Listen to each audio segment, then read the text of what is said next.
2020 audience, welcome to the 2020 series, Conversations with Creative Visionaries about craft, creativity, and collaboration. I am Liz Hinlein, director and filmmaker and creative director. And today I am thrilled to have two amazing visionaries that we're going to chat all about virtual, new tech, and old tech. I have Brett Leonard, who is a director, producer, futurist, and co-founder of an amazing new project studio, Lightship, as well as a collaborator of his, Edward Button, who is a cinematographer, director, and also a futurist. Hi, guys. Hello. Hi. Thank you for coming. So you guys collaborated together as a director and cinematographer on an amazing project called Hollywood Rooftop. Yes. And I understand it combined multiple modalities, and I would love to understand why you guys chose to do it in 2D as well as VR. And now looking back, since this was 2018, what did you guys learn? Well, I'll just start as an introduction to the project. It was a project that was written by a young screenwriter named Mona Lisa Maru, who also starred in the film, and it was designed to be done in both mediums simultaneously, which when we started to go out there and talk about it, everyone thought we were crazy. Of course, we actually were, because to shoot an entire movie, it was a feature film shot in full immersive 360 video, as well as traditional 2D cinema.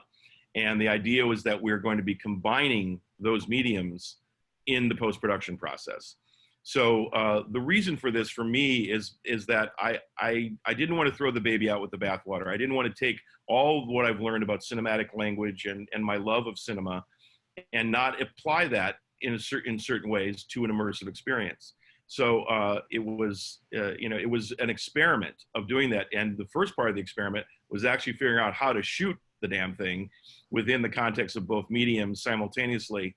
And I went to Ed and asked him to become part of that from a real, full creative collaborator standpoint, and also as a cinematographer, because he has so much experience in shooting great immersive things as well as traditional cinema. So, we were really combining things in a way that hadn't been done before, and also at the level of an entire feature, which is also kind of crazy in and of itself. So we have an entire feature in the can with both mediums, matching elements of an immersive experience and 2D, and we're combining it in the post-production process. And so what were some of the things that you were surprised about when you tried to do both simultaneously? Well, Ed, you want to Sure. jump in a little bit of that, and I'll Sure. When we first looked at it, it was, okay, how can we do this and not impact in a non-positive fashion the acting? And by the time, as we developed it, we found that, okay, more so, how can we do this and enhance the whole situation for the actors? And it ended up being that through having to do both mediums, for me at least, we found we could create a situation that was more positive for the actors, that created a way that we could act in order and then play out entire scenes. And so in essence, I found that by doing both mediums, we actually elevated the process of working with the actors, and the actors' performances were elevated by being able to, be completely off book and incorporate elements of both the future and the past in terms of black box theater and different things. So it was a sort of unexpected that it actually became a positive to be doing both mediums in terms of the acting and the performance. Yeah, and one of the things that was unique about this is the fact that this is a dialogue-driven, character-driven ensemble drama, all taking place on a rooftop that was created in a very stylistic fashion with a projection dome for the sky, which we had interactive projections going on. There was a cyclorama that was also projection of a kind of Hollywood Boulevard of the Mind sort of stylized version. So it was very much taking from the black box theater, multimedia, avant-garde theater tradition, at the same time bringing cinematic elements into it. So it was, just trying something that was dialogue driven is unique in the virtual space. That alone was something that is not tried a lot. It's like, in terms of just, for me, I wanted to think of like, what if John Cassavetes or Robert Altman had a 360 camera? What would they do? They'd get a bunch of actors and they'd actually make a story, you know, around that camera. And so we were coming at it from a very kind of unique perspective, from a cinematic standpoint, and also a theatrical storytelling standpoint from a character objective. So how did you approach, because that seems a little mind-boggling, how to approach a full-on dialogue, not necessarily visual storytelling script, Yeah. with a immersive VR camera. How did you design that, Edward? From the perspective from like of the cinematography point of view. Sorry? From the cinematography point of view, how did you design It came about a lot about two things: process and how we worked through the day, and how we did that in a way that would enhance the performance and the ability to be and hold space for the actors to create this ensemble performance. So process of doing like shooting our immersive in large, long takes, and then breaking down into smaller takes in the feature film, created a process that way. And then in terms of, you know, it became a lot about using lighting and using different traditional cinema techniques to draw the eye, to work with the eye, to move people around the space. And what I found was that after we had done all of that work in a fully round 3D 360 environment, when we went in to shoot in a more traditional fashion, let's say in the afternoon, we would shoot several pages of dialogue. It was already laid out where we should be, where we should go, was already very self-evident. So that process, the process working together with, then informed the lighting, then informed the camera positions, then informed nuances, and it was a trickle effect is what I found. You know, and really it started with about a month of rehearsals. Yeah. That were essential because we were, as I mentioned to you, Liz, we were shooting this, you know, essentially two whole feature films, one in one medium, another in another medium, in an 18-day schedule. So part of this was how can we make essentially a micro-budget indie movie in this new medium and combine the medium? So that was the really crazy part. But we were able to get a lot of very theatrically trained actors, who many of them came from the Stella Adler school, and they understood theatrical experience, and so we rehearsed it like a play, and so they knew the staging, the 360 staging for the 360 camera very well by the time we started shooting. It was interesting though, when we shifted, as Ed said, to shooting traditional cinema in the afternoon, the thing that was kind of a mind twist for them was that they kept thinking, but he's over there, can't we see that? And then we said, no, we're just here. And it was almost like they had to shift their minds to understand traditional cinema, because they had rehearsed it really in a 360 environment. That was quite interesting to see. It was also it was unbelievably informative because of the process that we had to go through. I, as a cinematographer, was able to be present in a lot of these rehearsals and to see the development of the blocking from an actor's perspective and really understand how they came to this place, so it could inform the camera blocking, and their performance started to inform what we were doing and working in symbiosis. You never have that. I've never heard of that much ability to rehearse, and B, never been able to be involved in it. So like to see that and feel that and get such an understanding really informed it. Yeah, it was, and the whole thing was a very stylized piece. It was stylized in terms of, it was kind of like this hyper-real environment that was very stylized, and you know, at points the projection would change depending on the emotion of what was going on in the scene. So we were trying something that was very much felt like a throwback to, you know, experimental theater, you know, off Broadway experimental theater, and yet we were using this very, you know, advanced technology to capture it, and that was, you know, that was really interesting. You know, a takeaway from that is as you're creating an immersive and you're creating in things that deal in more 360 environments, whether it be the game engine or 360 video or what have you, is that rehearsal time is so invaluable, because you're on always, your whole body's on. All these for an actor that, and for a director and for the whole team, you have as much rehearsal as you possibly can, blocking all of that, hugely impactful.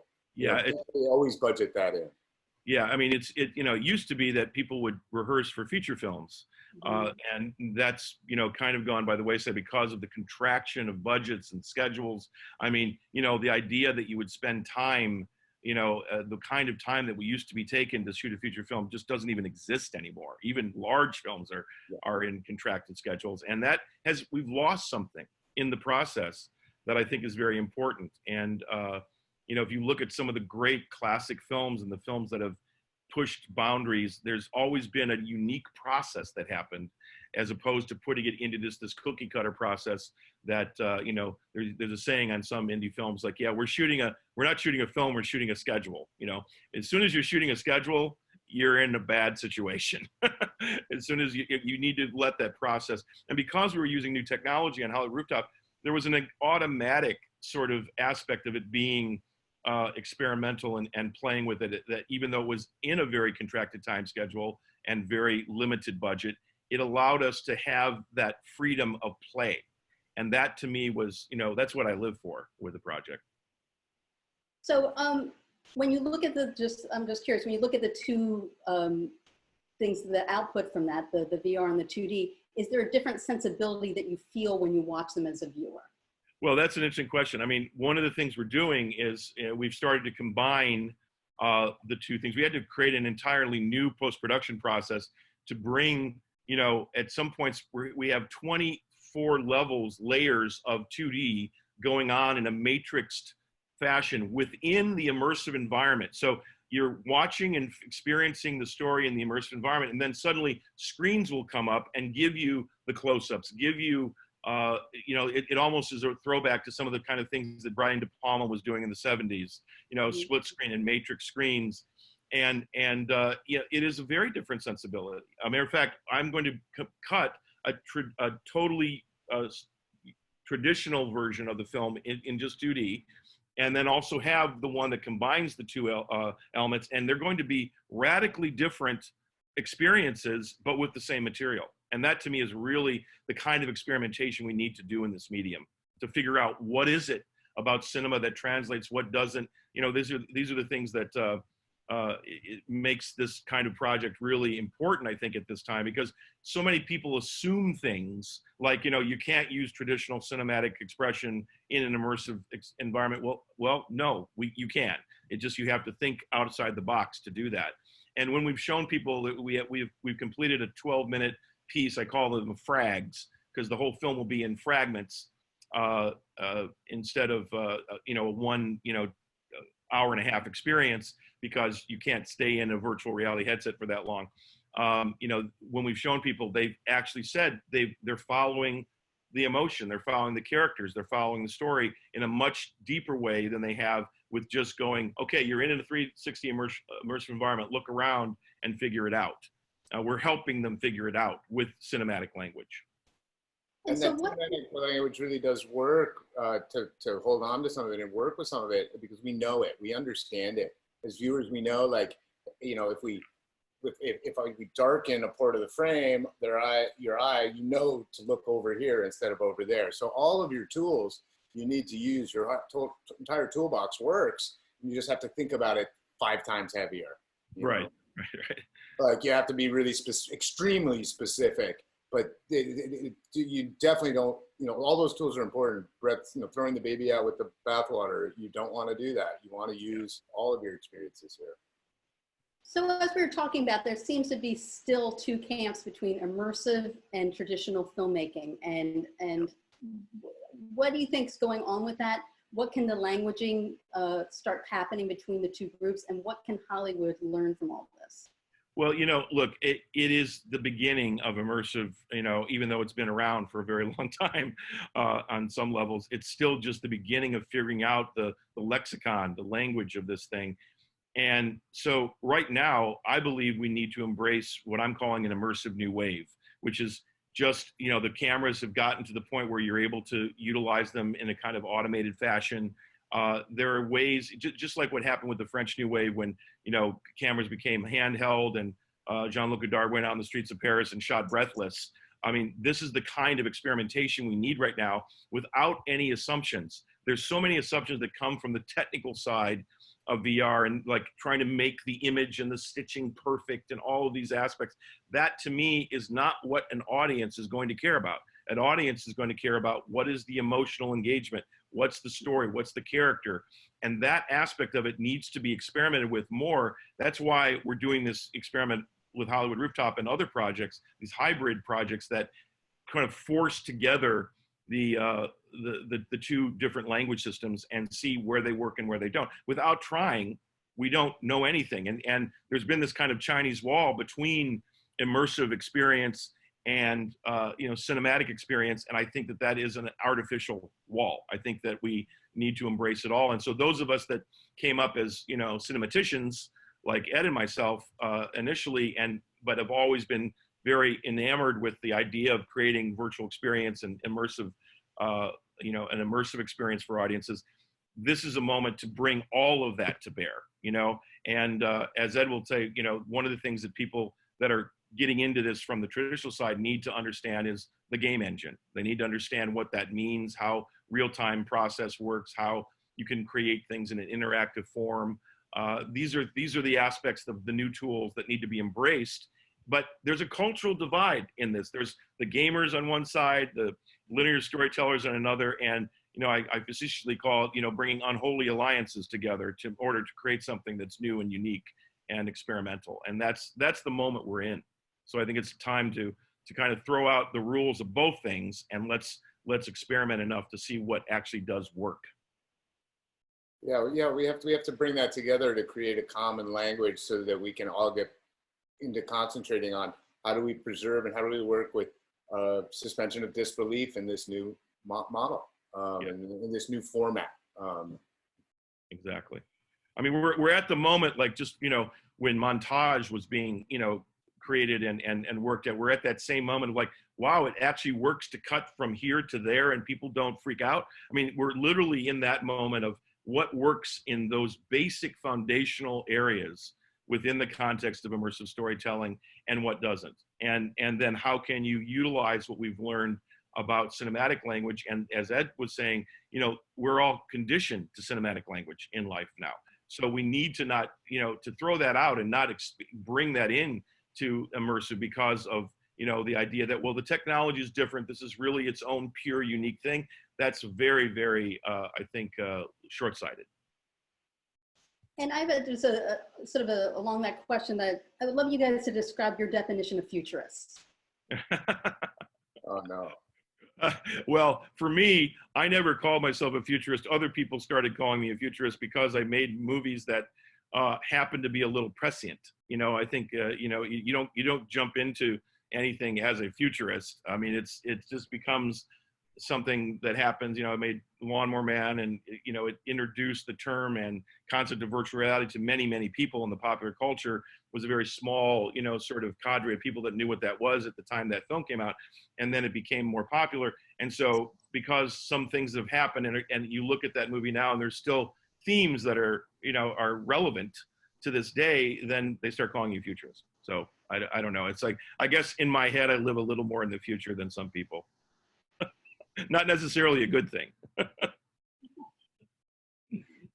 Edward, do you have a I think it's somebody that conceptually works with what they can imagine is coming in the future and tries to incorporate that into their common work. I think maybe I'm a little more of a creative technologist, and then I'm trying to take technologies and concepts and mash them together to form new things. Like I think I'm looking at one of the things, like looking at, let's say, parametrically designed architecture and the algorithms and processes of that, and what in there is applicable over here, and how are certain things across platform and across genre and across artistic areas are applicable to other areas that we're working in, and how do we refine and work both physically but also conceptually with where we're going.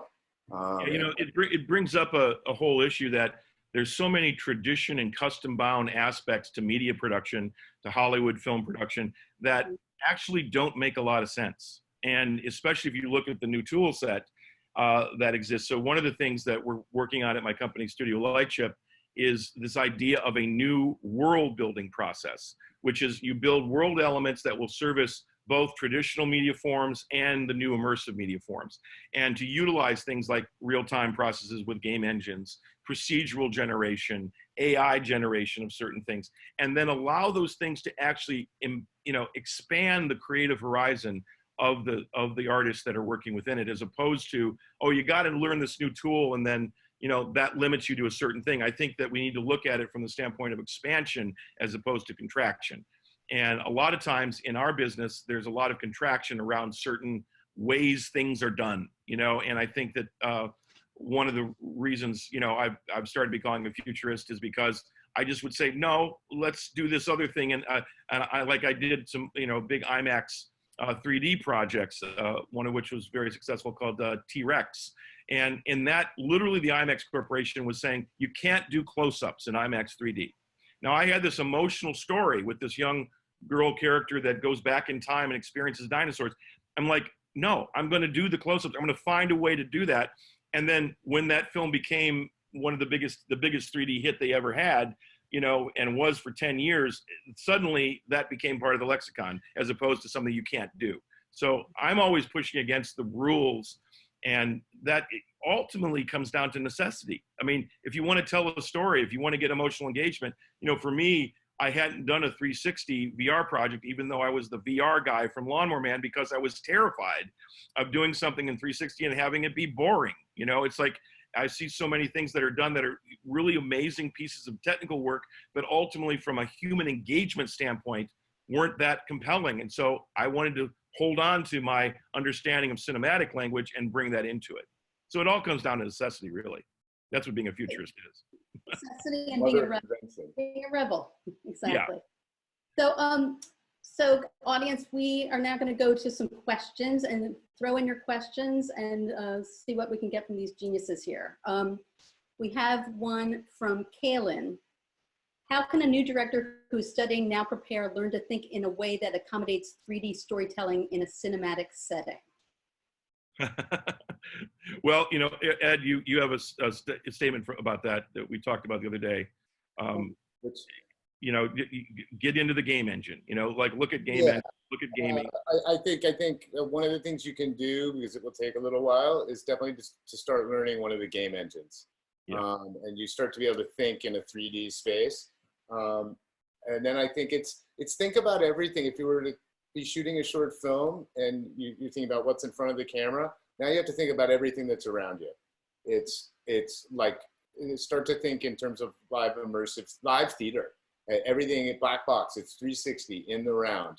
And you have to start thinking about things like, well, so we're in the room here, but what's going on in the hallway, the bathroom down the hallway, that's not even in the scene, and like things that are outside. It's thinking in a whole world process. But learning the game engine is really helpful, and shooting a little bit of 360 video just with an inexpensive camera, just actually doing it informs so much. There's been a lot of times I've worked with people, and myself included, when I first did a project, I couldn't get my head around certain things. I was like, that doesn't make sense to me. And then once you do it, you see it, and then you can't unforget it. So actually, I'd say make a little 360 short with a little Rico Theta or something with some actors, just a little experiment to see what it feels like, and then start learning the game engine.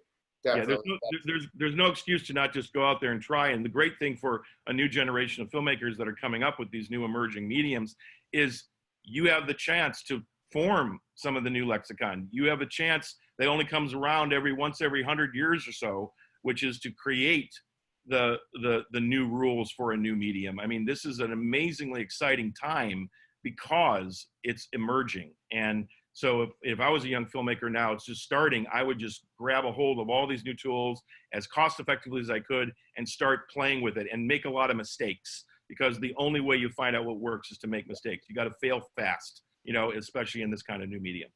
Fail fast, fail frequently. Game engines are free to download. A little 360 camera might cost you $100. Yep. You probably already have a computer. You just need to get some actors together. Yeah. If you want to work with actors, you don't even need to work with actors, but if you want to, it's just, and just make some things. Yeah, exactly. You know what I'm sort of interested in is the difference between the sort of lateral, old school, hierarchical filmmaking process. Mm. We have all come out of, I definitely have. And what I'm seeing is a more inclusive, more lateral new media process. And so do you guys see that as well? And is that sort of, you know, one has unions and rules and bosses, and the other seems to be a lot more open frame? Absolutely. I mean, we are in such a revolutionary time with the tools being democratized with image acquisition. I mean, you can make a 4K movie on your iPhone. I mean, and you know, it's an incredible time to grab a hold of the means of production, seize the means of production, and really play with things.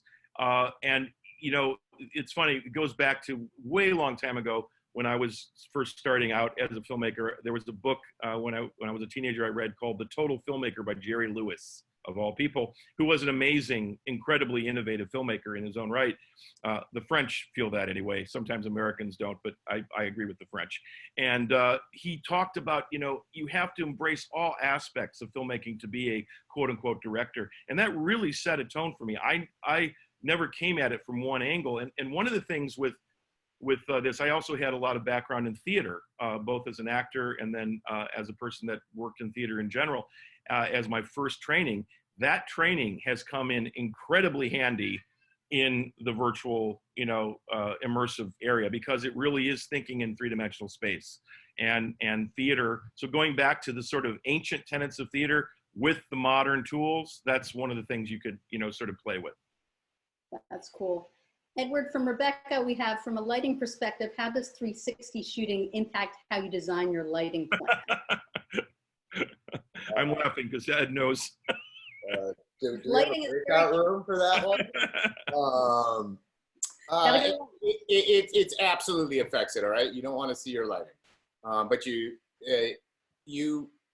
it's a big design, and there has to be a lot of thought taken into it. With 360 cameras, like 3D 360 computational photography cameras, if you're shooting, in essence, a traditional video in the round, you have to plan and plot your lighting based around what you're telling in your scene, but you also can't have a light off camera. So you have to work with very heavily with environmental lighting, lamps in the scene, things like that.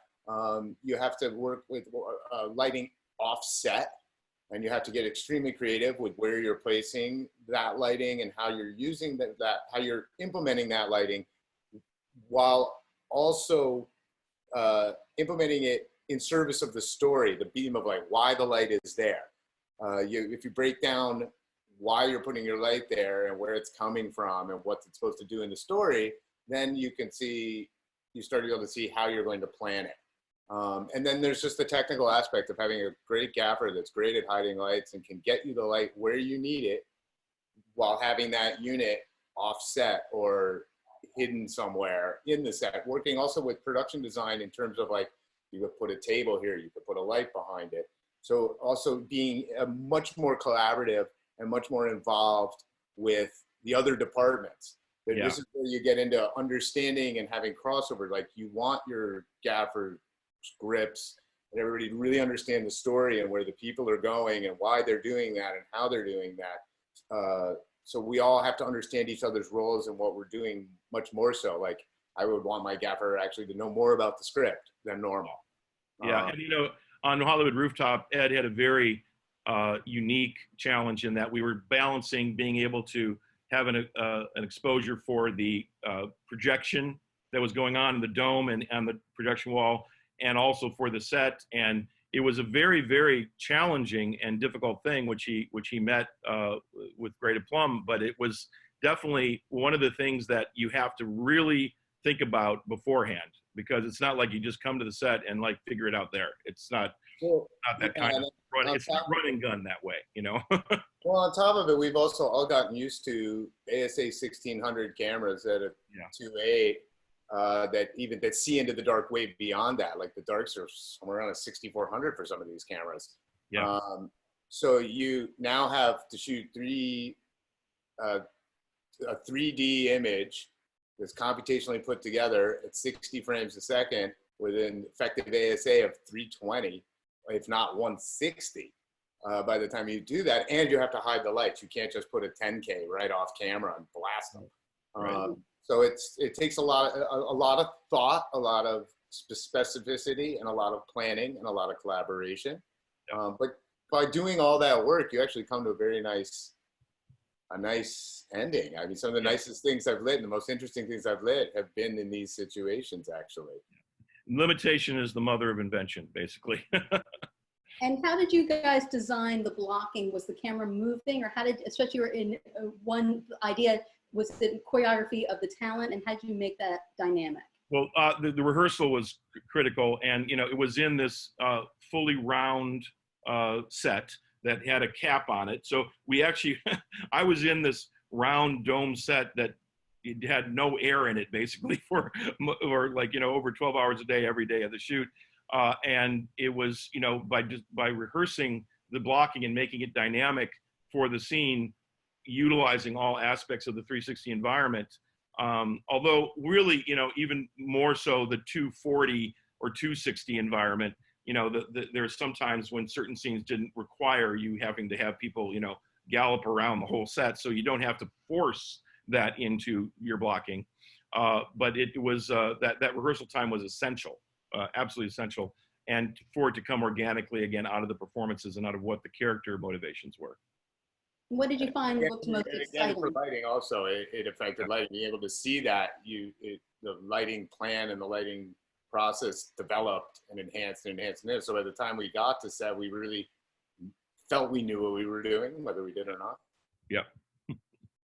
And what did you find was that worked the best with the technology you had at the time? Well, we did not move the 360 camera because it brings up a lot of issues. The set itself was not really conducive to that, and so we wanted to use multiple positions, up to 5 different positions per scene for that were static, that we were able to then cut to. We also were able to, in the post-production process, cut to those different 360 positions by utilizing some of the 2D traditional cinematic elements in a way that masked some of the problems you sometimes can get with cutting within a 360 environment. So by doing it in a hybrid way, we actually were able to solve a lot of problems like that. Not that you can't move. There's this big myth that you can't move a 360. You can move the camera. That's not true. But in this, we essentially accomplished camera moves by blocking. So you'd have people move over here, and then this people move over here, and this people move over here. So essentially, you've done a camera move. You just never moved the camera. You moved the action. So it was a lot of that. A lot of do-si-doing and conversation about, okay, they go here, this happens here. Because we shot a lot of long, in 360, you have the opportunity to shoot a lot of long takes. And to have like a whole scene in one take happen. So you need to move everybody. Exactly.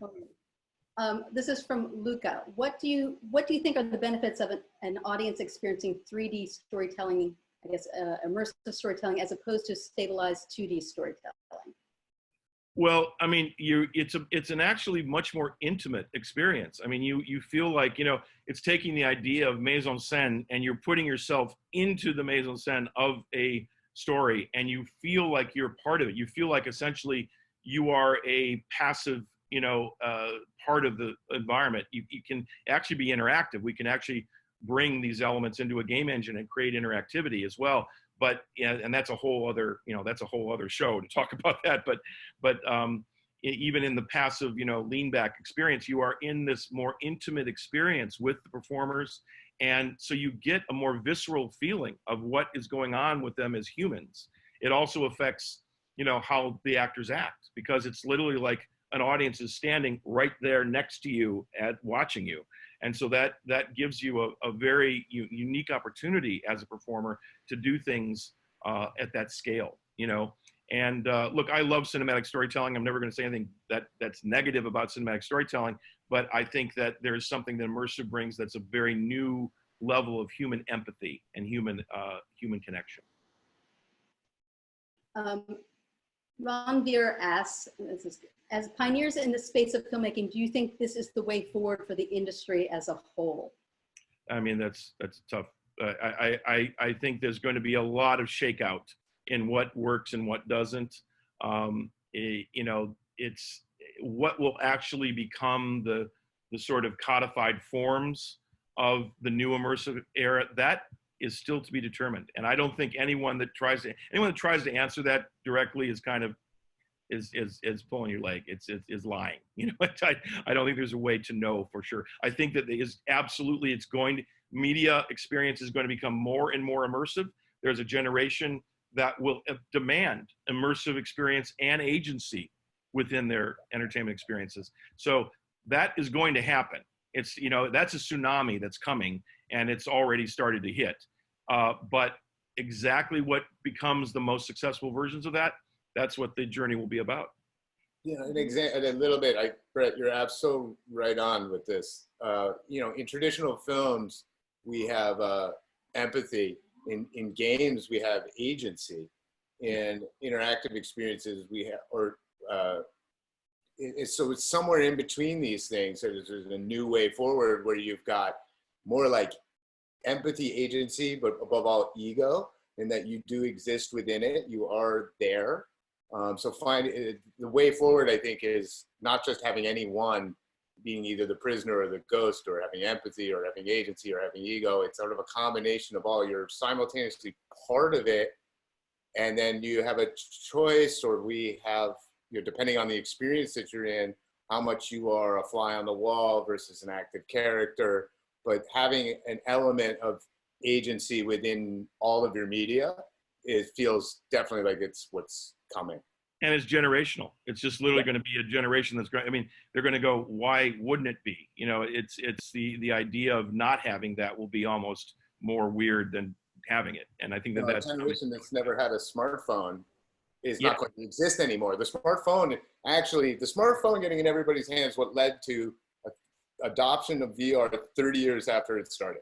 We suddenly had this thing which taught us how we can use apps, we can do all these things. We got very comfortable with it about 7-8 years in to getting comfortable with using this computer in this fashion and this interaction. And that completely informed our ability to comprehend, use, and desire virtual reality, augmented reality. And one of the things we should mention is that the underpinning megatrend that's happening underneath all of this idea of virtual experience and these kinds of the new mediums is this idea of spatial computing. And I won't say a lot about that. There's some great new books out there about that really talk about the new paradigm of computing. That really is where computing always has been going. It's just been, you know, it's been a fairly rapid history of personal computing. And now we're moving into this idea of spatial computing, how we interact with spatial three-dimensional spaces as opposed to a 2D screen, pull-down menus, scrolling, touching. All of that is changing in its paradigm right now. And there's some really interesting companies out there like Versus, which is creating a new paradigm, an algorithmic foundation for spatial computing. All of these things we're talking about are virtual experience that will sit on top of that megatrend. And so there's going to be a lot of need for this kind of understanding in the new generation of creators. Fantastic. As that megatrend, you know, as we start to do all of these methods in our computing in our daily life, it will be extremely natural that we will do it in our media. We'll understand how to do it in our media, and it will be integrated into our processes and our way that we interact with the world, to the point that media will just be one layer of that. Exactly. You know, the tech trend will drive it. So guys, is there, we're almost done.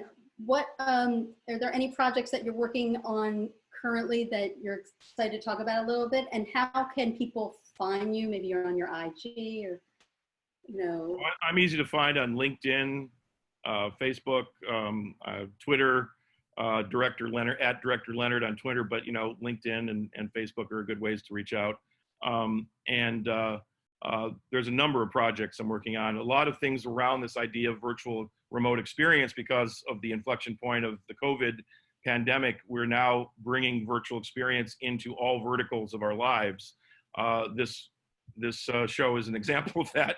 And, you know, there's a lot of opportunity in that. Crisis equals opportunity in some ways. And there's a new sort of energy behind pushing the idea of virtual experience to new levels of integration and adoption because of what's happening socially. And that's this is a very major inflection point for virtual reality writ large. And so a lot of the things I'm working on now are in that realm. Fantastic. And Edward? Some similar to what Brett said. You know, there's so many things, but currently we're working on a project called Osage 85. It's an immersive AR-driven documentary experience that has actually very much to do with the riots we're having, or not riots, protests we're having right now, and the origins of some of that from 35 years ago. So we're working with a lot of volumetric and a lot of different techniques in there, technologies in there, and how do we adapt that to possibly a world where we won't be seeing each other in person for a while for these experiences, and looking at how can we take all that we've done and adapt it even farther forward. And I think there's a thing that is happening now that's a real opportunity, because we obviously are in a time of deconstructing certain aspects of our social political environment that is way past been needed. I believe what's happening is a very organic and strong thing that needs to happen. The idea of the virtual world there's a huge opportunity in this. We have a clean slate to create, you know, there's been other thinkers that have talked about this and written books about it, but the idea of a virtual nation, the idea of a place where we can just be humans, what I call just being a global human in the context of virtual experience, and that we don't have to have the same prejudices and the same parameters that have driven so much of our culture to this point in history. You know, this inflection point for virtual experience is really an opportunity to do something new and fresh. And I have a lot of optimism about that. Absolutely. World building is where we're headed. We're not just building a scene, we're building a world. Exactly. And people are going to enjoy it. It's fun. The kids do it. Minecraft. I mean, if I grew up with Minecraft, what I would think about today would be totally different. Exactly. So it's going to be a generational wave that learned STEAM and learned STEM and learned how to build virtual worlds, and they're going to build their own games in their own virtual world, somewhat like YouTube made us a star. Yeah, and world building is going to make your world a star. Exactly, and the identity, you know, the idea of identity in a virtual world, being represented by different levels of your own identity, being imaginative in the expansion of human identity within the context of a virtual world, that's really a huge opportunity to break down some of this, you know, really stupid things that still drive culture. And so I'm hoping the virtual world will be a little more humanistic and a little smarter than the quote unquote real world has been. As well as I think that the virtual world, as we get there, will inform our opinions. Yeah. It will go hand in hand. Like, we'll build a world we want to see, and then through AI-driven characters and interaction and other people contributing and the global village that we're in, it will then in turn inform us, and it will you know, do very much so. Very much. And that's the kind of responsibility for anyone that's jumping into creating in this environment. This is more than just a new medium. This is something that actually changes the nature of human interaction. And now we're being forced into changing the nature of human interaction. And so the stakes are high. Thank you guys so much. That was so beautiful and well said. And I've been so happy to have you guys on. Thank you, 2020 audience. Thanks, everyone. And thank you, New York Film Academy, for sponsoring this every week. It's such a great venue. And next week we will have TV director Laura Belsey. Thank you guys, and have a safe and wonderful week. Everybody stay safe and healthy. Take care. Bye-bye.